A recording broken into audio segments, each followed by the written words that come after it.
The auction house reeked of desperation and cheap perfume. Eowyn pressed herself against the back wall, clutching her 8-year-old brother's hand so tightly that Ren whimpered. "Hush," she breathed. "Whatever happens, don't make a sound." Around them, dozens of unclaimed Omegas stood in ragged clusters, their eyes hollow with resignation. The monthly matching ceremony was supposed to be dignified, a chance for unmated Omegas to find placement in respectable households. In reality, it was little more than a livestock sale. Lot 47, the auctioneer called. Female Omega, 19 years, strong teeth, good hips, suitable for household work or breeding. Eowyn's stomach turned as a trembling girl was led onto the platform. She recognized her from the slums. A baker's daughter named Mira who'd been orphaned last winter. Starting bid, 3 silver marks. A fat merchant in the front row raised his hand. Everyone knew what happened to pretty Omegas who ended up in his household. They were never seen again. 3 marks to Lord Caswell. Do I hear 4? Silence. Mira had begun to cry softly. Something cracked inside Eowyn's chest. Before she could think, before reason could stop her, she stepped forward. 5 marks, she called out. Every head in the auction house turned. Eowyn felt the weight of their stares, the shocked whispers rippling through the crowd. An Omega bidding at a matching ceremony was unheard of. Illegal, probably. The auctioneer's face purpled with outrage. "You dare!" I said 5 marks. Eowyn's voice didn't waver, though her knees threatened to buckle. The law permits any citizen to bid. It says nothing about designation. She was bluffing. She had no idea what the law actually said. But the auctioneer hesitated, and in that hesitation, Eowyn saw her chance. 6 marks, Lord Caswell snarled, his piggy eyes fixed on Eowyn with pure hatred. 10. The word left her mouth before she could stop it. 10 marks, her entire savings. Everything she'd scraped together to buy passage out of this miserable city for her and Ren. The auction house erupted. Lord Caswell was on his feet, shouting about impropriety and Omega filth. The auctioneer called for guards, and Eowyn stood frozen, realizing she had just destroyed her only escape. 20 gold sovereigns. The voice cut through the chaos like a blade, deep, commanding, and utterly calm. The entire room fell silent as a figure emerged from the private balcony overlooking the auction floor. Eowyn's breath caught. She had never seen the Alpha King in person, but there was no mistaking him. Theron of House Valdries stood over 6 feet tall, his broad shoulders draped in midnight velvet. His dark hair swept back from a face that seemed carved from granite, but it was his eyes that pinned her in place. Pale gold, almost luminous, watching her with an intensity that made her skin prickle. 20 gold sovereigns, he repeated, descending the stairs with predatory grace. For the girl on the platform. And I believe that concludes this evening's entertainment. No one dared argue. Within moments, Mira was ushered away to safety. Lord Caswell had vanished, and the auction house began emptying with remarkable speed. Eowyn grabbed Ren's hand and turned to flee. "Not you." 2 words, spoken softly, but they stopped her as effectively as chains. The Alpha King stood 3 paces behind her, close enough that she could smell him. Pine and wood smoke and something darker, wilder. Her Omega instincts screamed at her to bare her throat, to kneel, to submit. She forced herself to turn and meet his gaze. "Your Majesty." She managed a clumsy bow. "Thank you for your intervention. I'll repay the debt somehow." "I don't want repayment." "Then what do you want?" Those amber eyes studied her for a long moment. "You have fire," he said finally, "and you're either very brave or very stupid. I haven't decided which." "Stupid, probably." The words slipped out before she could catch them. Something flickered across his face. Amusement? Interest? Gone before she could name it. "I have a proposition for you," he said. "One that will clear your debt, provide for your brother, and give you a life beyond this." He gestured at the squalid auction house. Eowyn's heart hammered. "What kind of proposition?" The Alpha King leaned closer, his voice dropping to a whisper that only she could hear. "Pretend to be my mate." Eowyn's mind went blank. What? "The spring summit approaches. 7 Alpha rulers will gather in my palace to negotiate a treaty that could prevent war. But they won't negotiate with an unmated king. They see it as weakness, instability." His jaw tightened. "I need a mate. Or at least, the appearance of one." "Why me?" Eowyn asked. "You could have any Omega in the kingdom, because any Omega in the kingdom would scheme and manipulate and try to make the arrangement permanent. He glanced at Ren, still clinging to her hand. "You just want to protect your family. That makes you predictable. Safe. She almost laughed. Nothing about this felt safe. And after the summit? She asked. What happens to me? You disappear.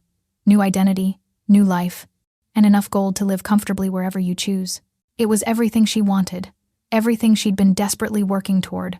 So why did her instincts scream that there was something he wasn't telling her?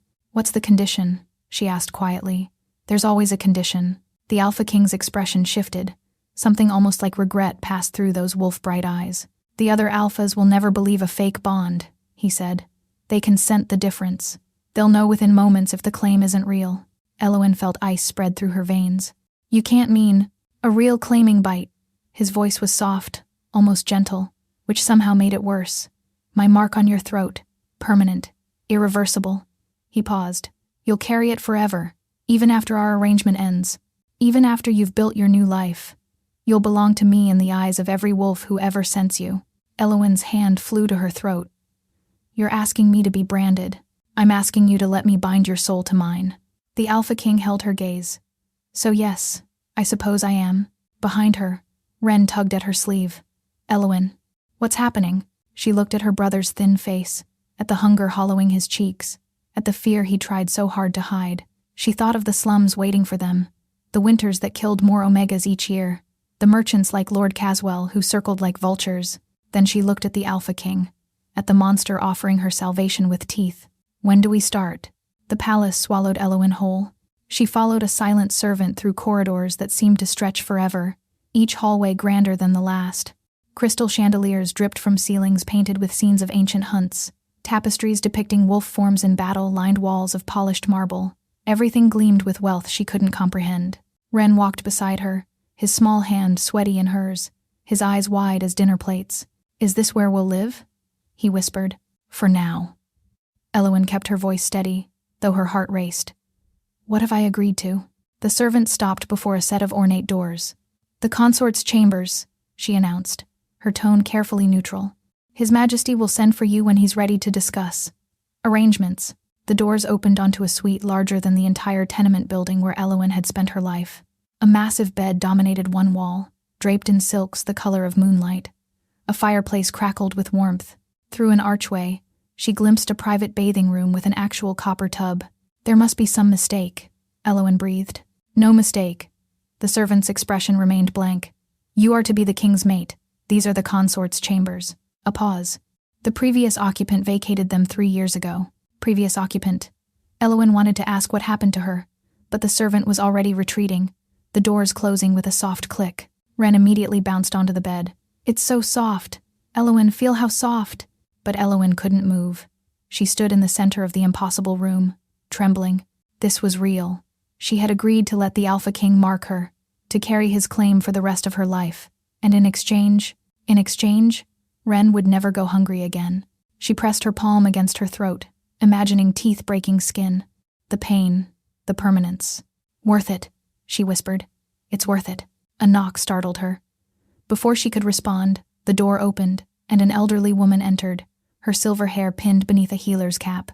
I am Ione, the palace physician. She studied Elowen with sharp, assessing eyes. The king has ordered a full examination before the claiming. Examination? Elowen stepped back. No one said anything about standard procedure for any potential mate. Ione's tone softened slightly. I'm not here to hurt you, child. But there are things about a claiming bite you need to understand. Ren had gone quiet on the bed, watching with worried eyes. Elowen forced herself to nod. What things? Ione guided her to a chair by the window.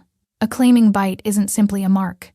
It creates a bond, a connection between Alpha and Omega that runs deeper than blood. She paused. Most Omegas experience it as intense, overwhelming even. You will feel his emotions, sense his presence, crave his proximity. Elowen's mouth went dry. For how long? Forever. Ione held her gaze. The bond never fades. Even if you're separated by oceans, even if years pass without seeing him, you will always feel the pull, always know he exists. Another pause. Many Omegas find it difficult to bear. Some go mad from the longing. The room seemed to tilt. He didn't tell me that. Alphas rarely understand what they ask of us. Ione's voice carried old bitterness. To them, a claiming is possession. To us, it's transformation. Elowen thought of the new life she'd been promised. The escape. The freedom. What freedom could exist with another soul chained to hers? I can't back out now, she said quietly. My brother, I know. Ione placed a weathered hand over hers. I only tell you so you can prepare. The first weeks after a claiming are the hardest. Your body will change. Your instincts will sharpen. You may experience symptoms that frighten you. What kind of symptoms? But before Ione could answer, a strange sensation rippled through Elowen's body. Heat bloomed in her chest, spreading outward through her limbs. Her skin prickled as if electricity danced across it. What? She gasped, gripping the chair arms. What's happening? Ione's eyes widened. That's impossible. You haven't been marked yet. The heat intensified. Elowen felt her bones ache, her muscles tense and release in waves. Her vision blurred, and for one terrifying moment, she could have sworn she saw the room through different eyes. Eyes that saw heat signatures that tracked movement with predatory precision. Then it was gone. The heat faded. Her vision cleared. But when she looked down at her hands, her fingernails had lengthened into points. Ione stared at her with something between fascination and fear. What are you? She whispered. Elowen hid her hands beneath her sleeves for 3 days. The nails had returned to normal within hours, but the memory of those sharp points haunted her. She'd always known she was different, had always sensed something lurking beneath the surface of her ordinary Omega existence. But this was something else entirely. She threw herself into learning her role, memorizing the names and territories of the visiting alphas, practicing formal greetings until her tongue ached. Ren had been installed in a small chamber adjoining hers, attended by a kind nursemaid who seemed determined to fatten him up with honey cakes and warm milk. For those 3 days, Elowen didn't see the king. She felt him, though. That was the strangest part. Ever since the incident with Ione, she could sense Theron's presence like a distant heartbeat. When he was in the East Wing, she knew it. When he paced his study late at night, she felt his restlessness echo in her own chest. How is this possible? We're not even bonded yet. On the 4th morning, a summons came. Elowen followed the servant through unfamiliar corridors, her pulse quickening with each step. The pull in her chest grew stronger, more insistent, until she stood before a door of dark iron. The king's private study, the servant announced. He's expecting you. The room beyond was smaller than she'd expected. Bookshelves lined every wall, crammed with ancient texts and maps. A fire burned low in the hearth, and there, silhouetted against the window, stood Theron. He turned as she entered, and Elowen's breath caught.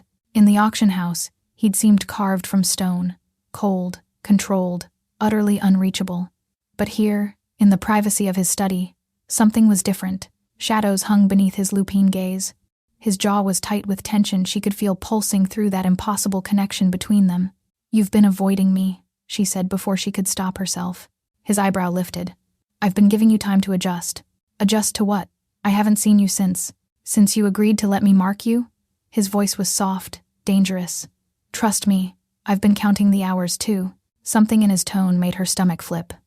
What's that supposed to mean? Theron crossed the room, stopping close enough that his scent washed over her. Forest and smoke and that darker note she couldn't name. Her body swayed toward him involuntarily. It means, he said quietly, that I've been fighting every instinct I possess for 3 days.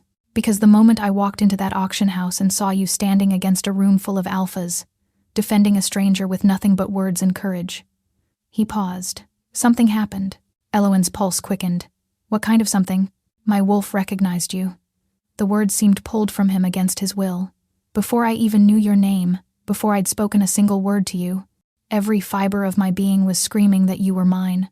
The room suddenly felt too small, too warm. That's impossible, Elowen whispered. Recognition only happens between true mates. And we're not. I know what we're not. His voice was rough. I know this arrangement is supposed to be political, practical, temporary. His hand lifted, hovering near her cheek without quite touching. But my wolf doesn't understand temporary. And neither, it seems, does yours. Mine? Her laugh came out shaky. I don't have a wolf. I'm just an Omega. Something stirred in his amber depths. Are you? Before she could respond, voices erupted in the corridor outside. Shouting, the sound of running feet. Theron's expression transformed instantly, the vulnerability vanishing behind a mask of royal authority. Stay here, he commanded. He was gone before she could protest, the iron door slamming behind him. Elowen stood frozen, her mind reeling. Recognition, true mates, his wolf and hers, but she didn't have a wolf. She was human, ordinary, just a poor Omega from the slums who'd made a desperate bargain. Except for the claws. except for the way she could sense him across an entire palace, except for the heat that had nearly consumed her 3 days ago. She moved toward the door, meaning to follow him, but a different sound stopped her. A whisper of fabric, the creak of a hidden panel. Elowen turned slowly. A section of the bookshelf had swung open, revealing a darkened passage, and there, just visible in the shadows, stood a man in the crimson robes of a royal advisor. Well, well. His smile didn't reach his eyes. The king's little secret. You're even more interesting than I suspected. Elowen backed away. Who are you? Lord Varen, Master of Whispers. He stepped into the study, his gaze traveling over her with clinical interest. I know what you are, girl. What you're hiding. And I know the king hasn't told you the truth about why he really needs you. Her back hit the desk. I don't know what you're talking about. No? Varen's smile widened. Then let me enlighten you. The king isn't looking for a fake mate to impress the summit. He's looking for a weapon. He leaned closer. And you, little Omega with her hidden claws, are exactly what he's been hunting for. Footsteps thundered in the corridor. Varen melted back toward the hidden passage. Ask him about the curse, he whispered. Ask him what happens to the Omega who bonds with the cursed king. Then he was gone, the bookshelf sliding shut as if he'd never been there. When Theron burst through the door moments later, Elowen was still pressed against his desk, trembling. What happened? He crossed to her instantly, his hands gripping her shoulders. You're pale as death. She looked up into those wolf-bright eyes, searching for deception. What are you hiding from me? But before she could ask, that strange heat flared in her chest again, 10 times stronger than before. She cried out, her knees buckling. Theron caught her as she fell. Elowen, Elowen! But she couldn't answer. The heat was consuming her, reshaping her from the inside, and as darkness claimed her vision, she could have sworn she heard something howling in the depths of her soul. Elowen woke in fragments. First came the scent forest and smoke, achingly familiar. Then warmth, the solid presence of another body curved around hers. Finally, the steady rhythm of breathing that wasn't her own. Her eyes flew open. She was in the massive bed in the consort's chambers, still dressed in her day clothes. And Theron lay beside her, his arm draped protectively across her waist, his face inches from hers. Asleep, he looked younger. The hard lines of authority had softened, and a lock of dark hair fell across his forehead. Elowen found herself fighting the urge to brush it back. What is wrong with me? She tried to shift away, but his arm tightened instinctively, pulling her closer. Don't. The word was barely a murmur. Please. He was awake. Those amber eyes opened, clouded with exhaustion but fixed on her with desperate relief. You stopped breathing, he said quietly. 3 times during the night. Each time I thought. His jaw clenched. I thought I'd lost you before I ever truly had you. The raw emotion in his voice made her chest ache. What's happening to me? She whispered. Theron was silent for a long moment. Then, slowly, he released her and sat up. There are things I haven't told you. Things I should have explained before you agreed to this arrangement. The curse, Elowen said. The cursed king. His expression shuddered. Where did you hear those words? Does it matter? She pushed herself upright, ignoring the lingering weakness in her limbs. Tell me the truth. All of it. Theron rose from the bed and moved to the window. For a long moment, he simply stared out at the palace gardens, his back to her. 300 years ago, my ancestor made a bargain with an ancient power, he began. In exchange for strength enough to unite the warring wolf clans, he accepted a curse. Every firstborn alpha of House Valdris would be granted extraordinary abilities, but at a cost. What cost? Any Omega who bonds with us dies. The words fell like stones. Within a year of the claiming bite, they sicken, fade. No healer, no magic, no medicine can save them. He turned to face her. My mother lasted 8 months. My grandmother, 11. Every queen in 3 centuries has met the same fate. Elowen felt ice crystallize in her chest. Then why did I ask you to accept my bite? His laugh was bitter. Because I thought it didn't matter. A political arrangement. A fake bond that would dissolve after the summit. You'd take my mark, play your role, and disappear before the curse could touch you.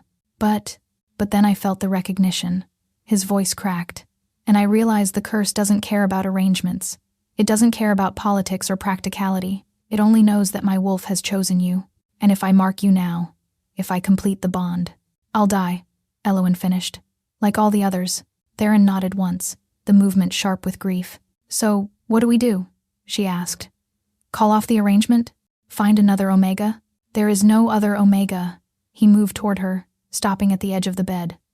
Don't you understand? Recognition cannot be faked. My wolf will accept no one else. If you don't stand beside me at the summit, the other alphas will know. They'll see my weakness, and the war I've spent my entire reign preventing will consume everything. Elowen thought of Ren, of the thousands of innocents who would suffer if war came, of the years stretching ahead, empty and purposeless, if she simply walked away. There has to be another way, she said. Some way to break the curse. Or, a knock interrupted her. Ione entered without waiting for permission, her face grave. Your Majesty, my lady. She hesitated. I've completed my analysis of the episode last night. And, Theron's voice was sharp with tension. Ione looked at Elowen with an expression caught between wonder and fear. She's not a normal Omega, the healer said slowly. The readings, the samples, nothing matches standard Omega physiology. There's something else in her blood, something ancient. What are you saying? Elowen demanded. I'm saying you're not entirely human. Ione's voice dropped. And whatever you are, it's waking up, fast. Before anyone could respond, the door burst open again. A guard rushed in, breathless. Your Majesty, the summit delegation has arrived early. Lord Varen is greeting them in the Great Hall. Theron's face went hard. How early? 3 days, sire. They're demanding to meet your maid immediately. Elowen felt dread pool in her stomach as Theron turned to her with desperation in his gaze. We're out of time, he said. I have to mark you tonight, before the formal presentation tomorrow. But the curse, I'll find another way to save you. He gripped her hands. I swear on my life, on my crown, on everything I am, I will not let you die. But right now, in this moment, I need you to trust me. Elowen looked into those haunted amber eyes and saw a man fighting impossible odds, a king carrying a curse he never asked for. A wolf who had finally found his mate and might lose her before they ever truly began. She thought of Varen's sinister smile, of the war waiting in the wings, of Ren, sleeping peacefully down the hall. Tonight, she whispered. Relief and terror warred in Theron's expression. Tonight, he agreed. From the corridor, she heard the distant sound of horns announcing the summit delegates, and somewhere deep inside her, something ancient stirred and began to rise. The ritual chamber lay deep beneath the palace, carved from ancient stone that predated the castle itself. This was the same hall where Theron's ancestor had first gained his power 3 centuries ago, and where every claiming since had taken place. Torches flickered in iron brackets, casting dancing shadows across walls etched with symbols Elowen couldn't read. She stood in the center of a ritual circle, wearing a thin white shift that left her throat bare. Her heart hammered so violently she was certain Theron could hear it from across the room. He approached slowly, stripped of his royal finery. In simple black, without crown or sigils, he looked less like a king and more like the wolf beneath the title. Dangerous, beautiful, terrifying. We can still stop this, he said quietly. Say the word, and I'll find another way. Elowen thought of the summit delegates waiting above, of Ren's future, of the war that would swallow everything if she faltered now. No, she said. I made my choice. Something shifted in his expression. Grief and gratitude and a hunger so raw it stole her breath. Then I need you to understand what comes next. He stopped an arm's length away. The bite will hurt. There's no way to soften it, but after the initial pain, the bond will open between us. You'll feel everything I feel. Every emotion, every instinct. His voice dropped. Every desire. Heat crept up Elowen's neck. And you'll feel mine? Yes. The single word hung between them, heavy with implication. I should warn you, she managed. I've never. That is, I haven't. I know. His expression softened. The bond doesn't require consummation. Not tonight. We need only complete the mark. Relief and something uncomfortably close to disappointment warred in her chest. Before she could examine either feeling, Theron closed the distance between them. His hand cupped her jaw, tilting her head to expose the curve of her throat. Elowen's pulse leaped beneath her skin. Breathe, he murmured. Stay with me. Then his mouth descended to her neck. The first brush of his lips was almost gentle. Elowen felt him inhale deeply, drawing her scent into his lungs. A low sound rumbled through his chest, pleasure, possession, barely restrained need. When his teeth finally pierced her flesh, the world shattered. Pain lanced through her like lightning, white-hot and absolute. She heard herself cry out, felt her knees buckle, but Theron's arms were already around her, holding her upright as his bite deepened. And then the bond exploded open. Elowen gasped as Theron's emotions crashed into her consciousness. Generations of loneliness passed down through cursed blood, the weight of a crown he never wanted, guilt over every omega his family had destroyed, and beneath it all, burning like a star at the core of his being, love, not the tentative affection of new acquaintance, but something vast and consuming. He loved her, had loved her from the moment he saw her standing defiant in that wretched auction house. His wolf had known before his mind caught up, and now that knowledge poured through their connection in an overwhelming flood. Tears streamed down Elowen's face. How could he feel this strongly for someone he barely knew? Because recognition doesn't require time, his voice whispered across the bond. It only requires truth. His teeth withdrew from her throat, his tongue swept across the wound, and Elowen shuddered at the intimacy of it. It's done, he breathed against her skin. You're mine. Before she could respond, agony ripped through her body. Not from the bite, this was different, deeper. The ancient thing inside her roared to life, responding to the bond with violent awakening. Her bones began to crack and shift, her vision fractured into impossible colors. Theron, she clutched at his shoulders as her spine arched. Something's wrong. Hold on to me. His arms tightened. Whatever's happening, hold on. But she couldn't. The transformation was tearing her apart from the inside, and she felt Theron's terror matching her own. Get the healer, he roared at someone she couldn't see. Now. The last thing Elowen saw before darkness claimed her was her own hand, fingers elongating into claws that scored bloody lines down Theron's back as she fought against the change consuming her. She woke to chains. Cold iron encircled her wrists, bolting her to a stone wall in a chamber she didn't recognize. Her body ached as if she'd been beaten, and when she tried to reach for the bond, nothing. Empty silence where Theron's presence should have burned. Ah, you're awake. Lord Varen emerged from the shadows, his crimson robes dark as dried blood in the dim light. I was beginning to worry the dose was too strong. Where am I? Elowen's voice came out rough. Broken. What did you do? I saved the kingdom. Varen circled her with predatory patience. The king was about to make a terrible mistake, binding himself to something he doesn't understand. Fortunately, I understand you perfectly. He produced a small vial from his robes. The liquid inside glowed with sickly green luminescence. Do you know what this is? He didn't wait for her answer. Essence of wolfsbane. Refined over centuries. The same poison that created the Valdris curse in the first place. His smile turned cruel. And you, my dear, are going to help me finish what my ancestors started. Elowen stiffened. Your ancestors? Who do you think cursed the Valdris line? Varen laughed softly. My family has served as advisors to their kings for 300 years, watching them suffer, waiting for the moment we could finally destroy them completely. He leaned closer. We only needed the right weapon, and then you appeared. I don't understand. Of course you don't. You have no idea what you are.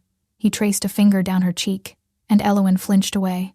The Valdris curse kills ordinary omegas because their bodies can't contain the ancient power the bond awakens. But you're not ordinary, are you? You're a vessel. One of the old bloodlines we thought had died out centuries ago. Elowen remembered Ioni's words. Something ancient in her blood. Something waking up. If the king completes his bond with a vessel, Varen continued, the curse won't kill you. It will transform you. And through that transformation, you'll become the key to breaking the curse entirely. Then why are you stopping it? She demanded. If I can break the curse. Because I don't want the curse broken. Varen's composure cracked, revealing the hatred beneath. I want Theron dead. I want his entire bloodline extinguished. And you, he held up the glowing vial, are going to make that happen. He uncorked the bottle, and the scent hit Elowen like a physical blow. Her stomach heaved. Through the dampened bond, she felt something a flicker of Theron's consciousness, searching desperately for her. This poison will corrupt the bond, Varen said. Instead of healing the curse, your connection will amplify it tenfold. The king will die in agony within hours, and you'll be awake for every moment, feeling his death through the link you share. No, Elowen struggled against her chains. Please, you can't. I've waited 300 years for this. Varen gripped her jaw, forcing her mouth open. Nothing will stop me now. The poison touched her lips, burning like acid, and somewhere in the palace above, she heard Theron's howl of rage shake the very foundations of the stone. The dungeon door exploded inward. Theron stood in the shattered doorway, but he was barely recognizable. His eyes blazed pure gold, and his body rippled with partial transformation claws where fingers should be, fangs distending his jaw, muscles straining against skin that seemed too small to contain him. Get away from her. The words emerged as more growl than speech. Varen stumbled backward, the poison vial slipping from his fingers. How did you find the bond was blocked? You can't block a true mate bond. Theron advanced with predatory grace. You can only muffle it. And when I felt her fear, his claws flexed. Nothing in this world could have kept me from her. Guards! Varen shrieked. Guards! But no one came. Through her haze of pain, Elowen saw other figures in the corridor behind Theron. Palace guards. But their expressions held no loyalty for the Master of Whispers. They answered to their king, Theron said softly. Not to traitors. Varen's face contorted with desperation. He lunged for Elowen, a hidden blade appearing in his hand. He never reached her. Theron moved faster than human eyes could track. One moment Varen was attacking. The next, he was pinned against the wall with Theron's claws at his throat. 3 centuries, Theron snarled. Your family has poisoned mine for 3 centuries. Every Omega we've lost, every queen who withered and died, that was you. We only finished what you started, Varen spat. Your ancestor stole power he had no right to claim. We simply ensured he'd never enjoy it. And now? Theron's claws drew blood. Now it ends. Kill me and you'll never save her. Varen's laugh was edged with madness. The poison is already in her system. Within hours, your bond will turn toxic. You'll die together in agony, and the Valdris line will finally be extinct. Theron's gaze snapped to Elowen. She felt his anguish, the terrible choice crystallizing before him. There has to be an antidote, he said. Tell me. There is. Varen's smile turned triumphant. But it requires something you'll never sacrifice. What? Your wolf. Varen's eyes glittered. Sever your connection to your beast, become fully human, and the curse dies with your power. The bond will purify. She'll live. He paused. But you'll be nothing. A mortal man ruling wolves who will tear you apart the moment they sense your weakness. Elowen felt Theron's response before he spoke. The decision forming. The sacrifice he was prepared to make. No, she gasped. Theron. No. How? He asked Varen, ignoring her. The ritual chamber below. The same place your ancestor gained his power can strip it away. Varen's voice turned silky despite the claws at his throat. But you must begin before midnight. After that, the poison will be too deeply embedded. Theron released him, stepping back. Theron, please. Elowen strained against her bonds. Don't do this for me. I'm not worth. You're worth everything. He crossed to her, his claws gentling as he cupped her face.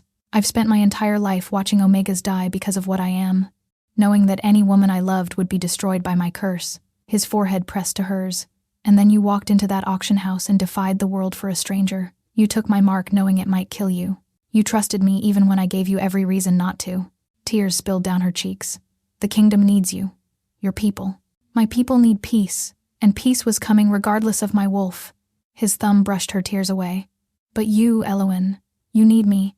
And for the first time in 3 centuries, a Valdris king has the chance to save his mate instead of bury her. There has to be another way. There isn't. He kissed her forehead. And even if there was, I'd still choose you. He unlocked her chains, and she collapsed into his arms. She felt his fear not of losing his power, but of leaving her alone if the ritual failed. Come with me, he murmured against her hair. I want you there at the end. The ritual chamber pulsed with ancient energy. Elowen stood at the edge of the circular platform, watching Theron take his place at the center. He'd shed his shirt, revealing the scars that mapped his torso, and the fresh wounds her claws had carved during her transformation attempt. I did that, she whispered. It doesn't matter. It matters to me. He smiled, and even facing the loss of everything he was, warmth reached her through their connection. Then consider it a souvenir, something to remember me by, after you become human. She couldn't keep the bitterness from her voice. After you sacrifice yourself for someone you've known less than a week. Time doesn't determine value. He knelt in the center of the platform, where symbols older than memory glowed beneath his knees. I would burn the world for you, Elowen. Giving up my wolf is nothing. Ione stepped forward with a ceremonial blade. Her face was grave, her hands steady. Once begun, this ritual cannot be stopped, she warned. Your Majesty, are you certain? I am. Then may the old gods have mercy. She handed him the blade. Your blood will seal the sacrifice. Speak the words and it will be done. Theron lifted the blade to his palm. Wait. Elowen stepped onto the platform, her body screaming in protest. The poison was spreading faster now. She could feel it corroding the bond between them. Before you do this, I need you to know something. He paused, lupine gaze meeting hers. I feel it too, she said. The recognition. I've felt it since the auction house, even before I understood what it meant. Her voice broke. You're not the only one who fell, Theron. I'm falling too. And I can't watch you destroy yourself for me. You don't have a choice. His voice was gentle but absolute. Because I can't watch you die. Then we're at an impasse. She moved closer, until they were breathing the same air. Because I won't let you make this sacrifice alone. Elowen, you said a true mate bond can't be blocked. She gripped his face, forcing him to look at her. What if it also can't be broken? What if, instead of severing your wolf, we complete the transformation I started? Ione inhaled sharply. My lady, the risk. The poison will kill me anyway. Elowen's gaze never left Theron's. But if I'm truly a vessel, if my blood carries the power to contain the curse instead of being destroyed by it, then maybe I can transform fully, bond with your wolf completely, and burn the poison out with what I become. You could die, Theron said hoarsely. So could you. For a long moment, neither moved. The ritual chamber hummed around them, ancient power waiting to be directed. Then Theron lowered the blade. If we do this, he said slowly, there's no going back. You won't be human anymore. You'll be wolf. Forever bound to me, forever changed. Elowen smiled through her tears. I was never really human anyway. Remember? He pulled her against him, burying his face in her hair. Together then, he murmured. Whatever comes, we face it together. She felt his wolf surge forward, not to claim, but to welcome. And deep inside her chest, something ancient answered the call. The transformation was nothing like before. When Elowen had partially shifted in Theron's study, it had been violent, involuntary, her body fighting against the change. But now, wrapped in her mate's arms with his wolf calling to hers, it felt like coming home. She felt her bones reshape, but instead of agony, there was relief. Her spine elongated with a sensation of rightness she'd never known. Muscles tore and rebuilt stronger, faster, better. And through it all, Theron held her, his own shift beginning in response to hers. Together, his voice echoed across their bond. Let go, I've got you. Elowen surrendered. The final transformation crashed through her like a wave. She threw back her head and howled, and the sound that emerged wasn't human. It was pure wolf, triumphant, powerful, and free. When she opened her eyes again, the world had changed. Colors she'd never seen painted every surface. Sounds she'd never heard whispered secrets in the air, and scents, thousands of them, millions. Each one telling a story her new instincts could read like words on a page. She looked down at paws where hands should be. Silver-white fur covered her limbs, and beside her, close enough to touch, stood a massive black wolf with eyes like molten gold. Mate, his consciousness pressed against hers. My heart, my soul.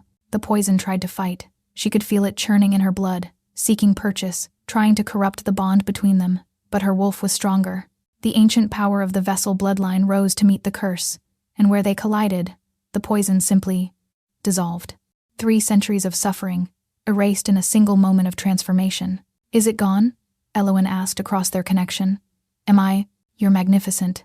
Theron's wolf circled her, nose brushing against her flank. And yes, the curse is broken. I can feel it.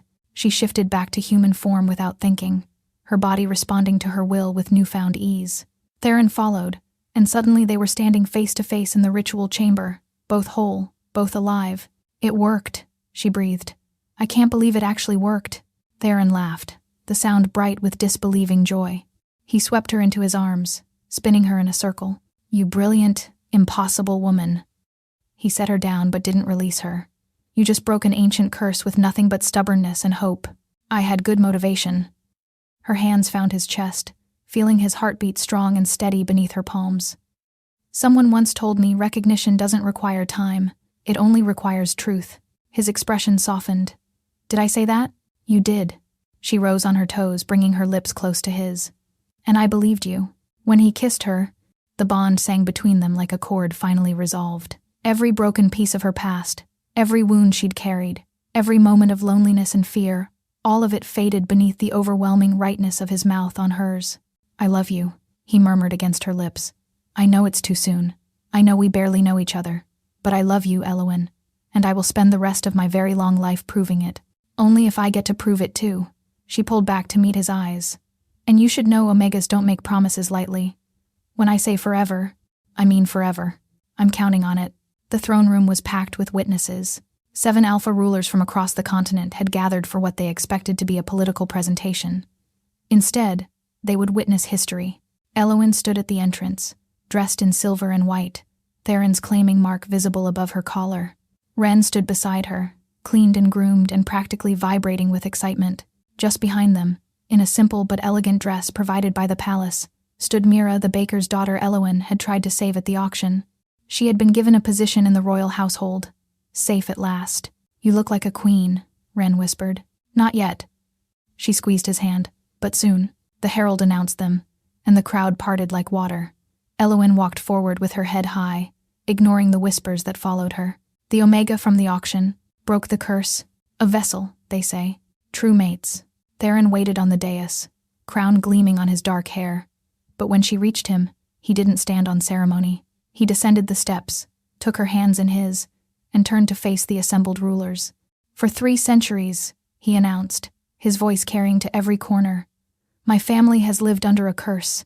Every queen we've claimed has died within a year of bonding. Because of this, we've been considered unstable, unfit for alliance, a kingdom without a future." Murmurs rippled through the crowd. But today that changes. His grip on Eowyn's hands tightened. "This woman saw injustice and stood against it. She took my mark knowing it might kill her, and when death came calling, she didn't run. She transformed." He pulled Eowyn forward, positioning her beside him. "I present to you Lady Eowyn of House Valdris, my mate, my equal, my queen." His wolf-bright eyes blazed with pride. "And if any among you doubt the legitimacy of our bond, I invite you to challenge it. Here, now." Silence fell. One by one, the visiting alphas lowered their heads in acknowledgement. The treaty was no longer in question. A mated king, bonded to an Omega powerful enough to break an ancient curse, was exactly the kind of ally they wanted. Eowyn felt Theron's triumph washing across their bond, but beneath it, a deeper emotion pulsed: relief. After 300 years, the weight of the curse had finally lifted. His bloodline had a future, and that future stood beside him in silver and white, fierce and fearless and entirely his. As the ceremony continued and the treaties were signed, Eowyn found herself thinking of the auction house where everything began. She'd walked in a desperate, penniless Omega with nothing to offer but her courage. Now she stood in a throne room full of kings, mate to the most powerful alpha on the continent, her wolf curled contentedly in her chest. "Any regrets?" Theron murmured in her ear during a lull in the proceedings. Eowyn looked at him, her impossible, curse-breaking, world-defying mate, and smiled. "Only that I didn't bid higher at the auction." His laugh drew curious looks from the nearby dignitaries, but Eowyn didn't care. Let them stare. Let them wonder. She had found where she belonged, not in the slums where she'd been born, not in the grand palace where she now lived, but beside this man who had seen her strength before she knew she had any. Across their bond, she felt Theron's response, a wordless promise of forever, wrapped in love deeper than language. And for the first time in her life, Eowyn didn't wonder what came next. She already knew. Home wasn't a place, it was a person, and she'd finally found hers.